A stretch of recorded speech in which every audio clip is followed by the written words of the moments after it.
नमस्कार, स्वागत है आप सभी का हमारे चैनल में। हम सुन रहे हैं आशुतोष गर्ग जी द्वारा लिखित पुस्तक जिसका नाम है अश्वत्थामा, महाभारत का शापित योद्धा। हम इस पुस्तक का भाग 23 पढ़ना आरंभ किए थे, तो चलिए उसी को आगे पढ़ते हैं। अर्जुन को इतना आक्रांत देखकर कृष्ण ने मुस्कुराकर कहा, इस तरह हताश ना हो पार्थ, तुम्हारे ऊपर इस युद्ध को जीतने का दायित्व है। कोई समस्या इतनी बड़ी नहीं होती जिसका समाधान ना हो सके। याद करो अर्जुन, जिस क्षण तुम्हें अपने पुत्र अभिमन्यु की मृत्यु का समाचार मिला था, उस समय कैसे यह विशाल गांडीव जिसकी केवल टंकार से स्त्रियों के गर्भ गिर जाते हैं और युद्ध में बड़े बड़े योद्धाओं को पसीना आ जाता है, तुम्हारे बलिष्ठ कंधों से सरक कर नीचे आ गिरा था। याद है अर्जुन? हाँ याद है कृष्ण। अर्जुन ने अभिमन्यु के वध के दर्दनाक पलों को याद करते हुए कहा, मैं उन क्षणों को कैसे भूल सकता हूँ। अपने पुत्र की मृत्यु का समाचार सुनकर किस पिता के कंधे से उसका धनुष नहीं छूट जाएगा। मैं तुम्हें यही समझाने का प्रयास कर रहा हूँ पार्थ कि द्रोणाचार्य के हाथ से उनका धनुष नीचे रखवाने का अब केवल यही एक मार्ग है कि उन्हें अश्वत्थामा की मृत्यु का समाचार सुनाया जाए। श्री कृष्ण ने मुस्कुराते हुए कहा, अश्वत्थामा की मृत्यु? अर्जुन का मुंह खुला रह गया। परंतु केशव, अश्वत्थामा तो जीवित है। वह पूर्व दिशा में नकुल सहदेव के साथ घमासान युद्ध लड़ रहा है। आचार्य द्रोण से इतना बड़ा झूठ कौन बोलेगा? यदि एक क्षण को मान भी लिया जाए कि उनसे किसी ने यह बात कह दी, तो भी आचार्य इस बात पर इतनी सरलता से न तो विश्वास करेंगे और न ही अपना धनुष छोड़ेंगे। तुम ठीक कहते हो अर्जुन। कृष्ण ने अपनी सौम्य मुस्कान को बनाए रखा। द्रोण पुत्र अश्वत्थामा इस समय पूर्व दिशा में युद्ध कर रहा है, किंतु यह बात द्रोण नहीं जानते। और फिर मैंने तुमसे द्रोण पुत्र अश्वत्थामा की बात कब की? मैं तो मालवा के राजा इंद्रवर्मा के हाथी की बात कर रहा हूँ। उसका नाम भी तो अश्वत्थामा है। यदि इंद्रवर्मा के हाथी अश्वत्थामा को मार दिया जाए और द्रोण से कहा जाए कि अश्वत्थामा मर गया, तो शायद काम बन सकता है। परंतु राजा इंद्रवर्मा तो हमारे पक्ष में युद्ध कर रहे हैं, हम उनके हाथी को कैसे मार सकते हैं? अर्जुन ने पूछा।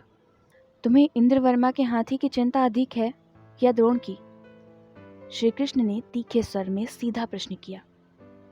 इस समय तो द्रोण को रोकना ही हमारी प्राथमिकता है केशव। अर्जुन ने घबराकर जल्दी से उत्तर दिया। तो फिर मैं जैसा कहता हूँ वैसा ही करो। श्री कृष्ण बोले। भीम से कहो वह तत्काल अपनी गदा से इंद्रवर्मा के हाथी का वध कर दे और फिर द्रोण से कहे कि अश्वत्थामा मारा गया। जल्दी करो अर्जुन, हमारे पास गंवाने के लिए समय नहीं है। श्री कृष्ण से तर्क करने का कोई अर्थ नहीं था। अर्जुन ने तत्काल भीम को संदेश भिजवा दिया। कुछ ही देर बाद भीम रक्त से सनी अपनी भयंकर गदा लेकर अश्वत्थामा मारा गया, अश्वत्थामा मारा गया चिल्लाता हुआ द्रोण के समक्ष जा खड़ा हुआ। मैं सचमुच उस समय पूर्व दिशा में पहाड़ी की तलहटी के पास नकुल और सहदेव से युद्ध कर रहा था। द्रोण ने भीम के मुंह से ये कठोर वचन सुने तो वह स्तब्ध रह गए। उन्होंने भीम को देखा। उसकी स्वर्णिम गदा के चमचमाते शीर्ष और मोर से ताजे रक्त की बूंदें टपक रही थी। द्रोण उसे एकटक देखते रहे। उनके चेहरे के भाव बदल रहे थे।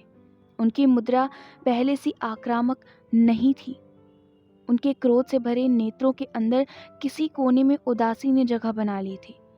उनका सिर घूम रहा था, परंतु वह सहसा संभल गए। युद्ध नीति में निपुण और शत्रुओं की चालों के विकट जानकार द्रोण के भीतर सहसा एक स्फुरण हुआ और उन्होंने कहा, भीम, अश्वत्थामा कोई कच्ची मिट्टी का पुतला नहीं है जिसे तुम अपनी गदा के प्रहार से यूं ही ध्वस्त कर दोगे। वह मेरा पुत्र है, अश्वत्थामा है। वह द्रोण पुत्र अश्वत्थामा है। उसका तन फौलाद का बना है।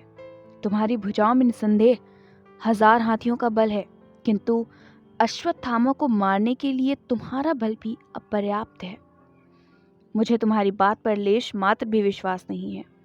मैं जानता हूं कि मेरा पुत्र अश्वत्थामा अभी जीवित है।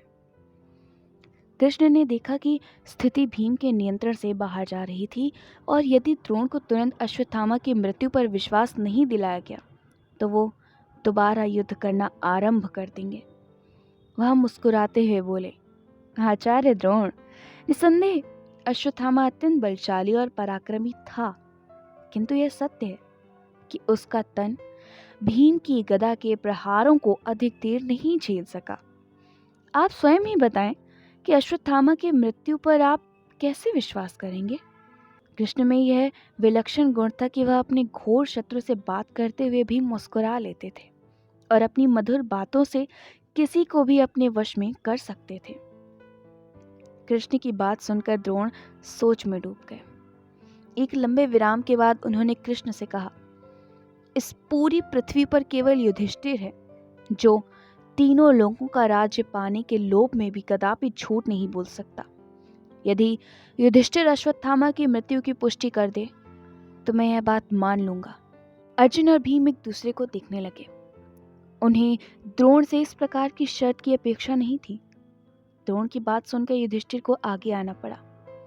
मैंने युधिष्ठिर के मस्तक पर चिंता की ऐसी गहरी लकीरें इससे पहले कभी नहीं देखी थी।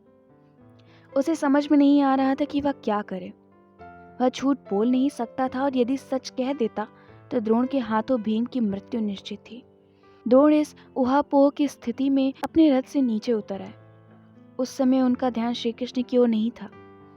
उस अवसर का लाभ उठाकर कृष्ण आगे बढ़े और उन्होंने युधिष्ठिर के कान में धीरे से कुछ कहा, जिसे सुनकर युधिष्ठिर की चिंता लगभग मिट गई।